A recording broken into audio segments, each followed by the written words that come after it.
네, 김기표 의원님 법사위 첫 데뷔전인데 잘하셨습니다. 수고하셨습니다. 박준태 의원님 질의하세요. 예, 저도 김기표 의원님 말씀 잘 들었습니다. 자, 공수처장 나와 계시죠? 네. 공수처에 내란죄를 수사할 수 있는 권한이 있습니까? 공수처법에 의하면 직권남용 권리행사 방해죄에 대해서 공수처가 자, 수사권을 갖습니다. 자, 이와 자, 관련된 자. 범죄에 대해서는 수사를 할 수 있다라고 공수처법에 명시되어 있습니다. 공수처법 어디에도 내란죄를 수사할 수 있다 이런 직접적인 규정은 없는 것이고 다만 직권남용에 대해서 수사할 수 있기 때문에 연결된 사건으로 내란 혐의를 들여다보겠다 지금 이런 말씀이시죠? 네, 그렇게 해서 수사권이 인정되고 또 그에 터잡아 법원에서 여러 차례에 걸쳐서 체포영장이 발부되었습니다. 좋습니다. 제 주장은 알고 있어요. 내란죄를 수사할 권한이 없고 직권남용을 수사할 수 있는데 직권남용에 대해서는 현직 대통령의 경우에 헌법 제84조에서 내란이나 외환의 죄를 제외하고는 형사소추를 받지 않는다. 그렇기 때문에 공수처가 내란 혐의도 지금 수사할 수가 없고 직권남용에 대해서 현직 대통령 신분일 때는 수사할 수가 없다. 이게 법조계의 통일된 의견이에요. 공수처가 어떤 권한으로 지금 이 수사를 진행하냐는 겁니다. 형사소추는 사건이 들어보세요. 사건이 중대하고 국민 관심이 높으면 없는 권한이 생기는 겁니까? 정의를 실현하겠다? 이런 명분이면 없던 권한도 생기는 겁니까? 이렇게 해석해도 저렇게 해석해도 공수처가 수사할 수 있는 권한이 보이지가 않아요. 권한 없는 행위를 하는 것이 바로 직권남용이다. 공수처장님 그리고 지금 수사를 지휘하고 있는 검사들이요. 나중에 시간이 지나서 냉정하게 이 상황을 돌이켜봤을 때 직권남용으로 처벌받을 것을 각오해야 될 상황이에요. 제가 그것을 요구하지는 않겠지만 엄중하게 경고합니다. 그리고 얼마 전에 민주당에서 단독으로 발의하고 본회의까지 통과된 우리 특례법이 있었습니다. 거기에 대해서는 특정 범죄에 대해서 공소시효를 폐지하고 있어요. 그런데 여기 보면은 수사기관에 근무하는 자가 직권남용하면 평생 소추받을 수 있도록 규정되어 있습니다. 지금 당장은 아니더라도 3년 뒤, 5년 뒤, 10년 뒤, 20년 뒤에라도 언제든지 지금 권한 밖의 행위를 하는 것에 대해서 문제가 될 수 있다는 점을 제가 말씀드립니다. 자, 조금 전에 법원에서 영장 발부했기 때문에 거기에 근거를 두고 수사를 한다 이런 취지로 말씀하신 거 맞습니까? 저희들이 법원에서 여러 차례에 걸쳐서 구속영장, 체포영장을 발부받았기 때문에 법적으로 법원에 의해서 아무런 문제가 없다는 것이 인정이 되었다는 그런 취지입니다. 공수처의 1심 관할은 서울중앙지방법원으로 한다고 되어 있습니다. 맞죠?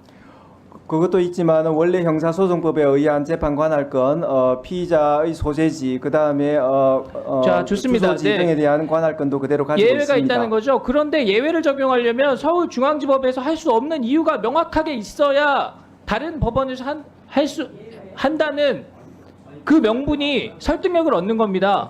중앙지법에서 할 수 없는 이유가 뭐예요? 그러니까 언론에서 진보 성향 판사의 판단을 구하려는 영장 쇼핑이다 이런 지적을 받고 있는 겁니다. 제 개인적으로 하는 얘기가 아니라 모든 언론의 도배가 됐지 않습니까? 저희들은 그 용산 관할 법원인 서부 법원에 하였고 그런 부분은 원칙과 예외의 관계로 해석하는 것이 아니라 저희들은 중앙법원에도 창설적인 관할권이 있지만은 원래 형사소송법에 의한 관할권도 그대로 존재되고 있다는 자, 수색영장에 이렇게 돼 있어요. 형사소송법 110조 제111조에는 예외로 한다 이렇게 적시되어 있습니다. 법관이 법을 임의로 적용하지 않는다고 배제할 권한이 어디에 있습니까? 그러면 입법부가 또 국회의원들이 존재할 이유가 절반쯤은 없어지는 겁니다. 이 엉터리 영장이 유효하다? 거기에 근거해가지고 체포영장을 집행한다? 어떤 범죄 혐의가 있는 국회의원한테 법원에서 영장을 내면서 이 사람은 너무 나쁜 사람이니까 면책특권이 있지만 이번에는 예외로 해. 회기 중이지만 바로 체포하는 걸로 하지 뭐. 이런 식으로 써놓으면은 그 의원을 체포할 수 있는 겁니까? 아무리 국회의원이 얄밉고 그 중대 범죄를 하더라도 법에서 정하는 원칙을 지켜야 되는 거죠. 중요한 사건일수록 더 그렇습니다.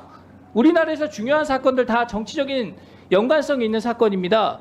그런 사건들일수록 더 예민하기 때문에 절차적인 정당성을 충분히 확보하면서 어떤 오류도 남기지 않으려는 그런 노력을 하는 겁니다. 그렇게 해야 당사자도 그 결과를 받아들일 수가 있고 지지자들도 그 결과에 대해서 인정을 할 수가 있다는 겁니다. 그런데 공수처가 지금 해놓은 일을 보세요. 권한 없는 일을 해가지고 이렇게까지 일을 크게 벌이면서 그 수사 상황을 지휘하고 통제할 만한 지금 관리 능력을 전혀 보여주지 못하고 있지 않습니까? 그러니까 법적으로 명확하게 근거가 있는 경찰의 수사를 재이첩하라는 요구를 하는 겁니다. 의원님 그 부분에 대해서 말씀드리겠습니다. 형소법 110조와 111조는 군사비밀, 공무상 비밀을 보호하기 위해서 그러한 장소 물건에 대한 압수수색할 때 책임자의 자, 승낙을 내용 충분히 받으라는 알고 그런 있습니다. 조항입니다. 제 얘기를 이 유념해서 들으세요. 사건은 체포영장, 처장님, 그만하세요. 체포를 위한 수색이어서 그런 조항이 적용되지 않는다는 당연한 법리를 확인하고 있는 그런 상황입니다. 예, 자, 제 주장 잘 알고 있습니다. 제 말을 새겨 들으세요.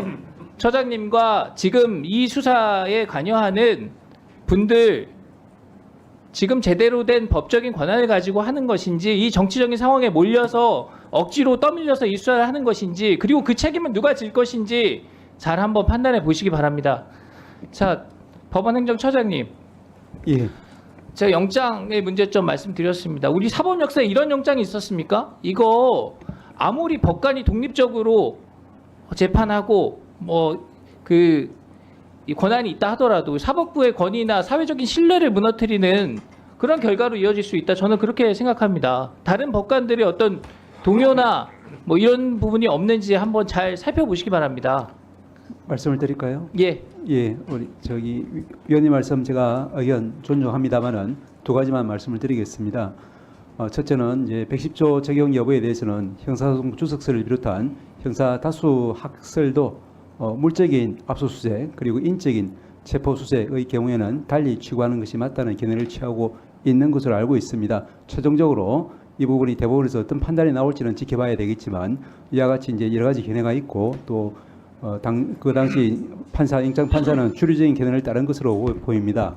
두 번째는 제가 이야기로는 이 법치주의라고 하는 것이 적법하게 절차를 따라 이루어진 재판에 대해서는 일단은 그것을 존중하고 그에 대한 다툼은 절차 내에서 이루어지는 것이 우리 법치주의의 핵심이라고 생각합니다.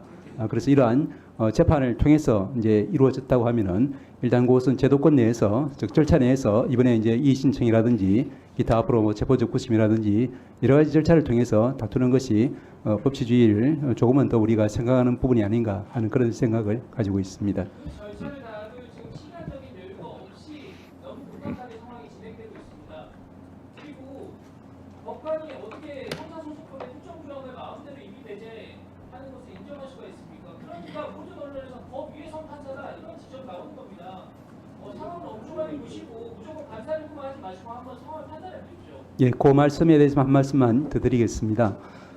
그러니까 지금 이제 이 신청에 대한 기각 결정문에 따르면은 그 이제 체포영장 발부에서 그 110조 제외 내지는 이제 열혈한다는 그런 기재는 확인적인 의미로 보입니다만은 어쨌든 확인적이라고 하면은 굳이 쓸 필요가 없는 것이 아닌가라는 그런 지적들은 있는 것 같습니다. 거기에 대한 당부는 제가 굳이 언급하지는 않겠습니다. 네. 위원장.